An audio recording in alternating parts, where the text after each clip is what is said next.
Martin at Pops nanawagan ng tulong para sa mga Pinoy na nadamay sa sunog sa LA.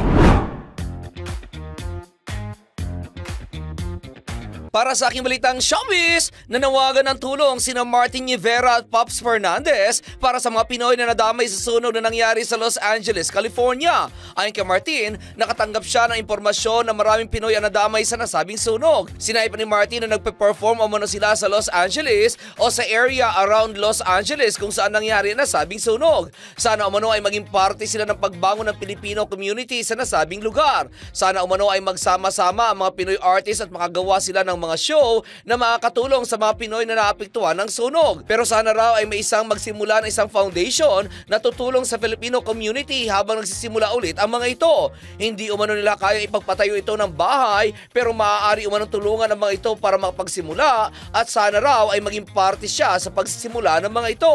Ayon naman kay Pops, madalas silang kumustahin ang mga kaibigan nila sa nasabing lugar at nakakalungkot umano, ngunit sana raw ay makapagsimula agad ang mga ito, lalo na ang mga bagay na nawala sa kanila.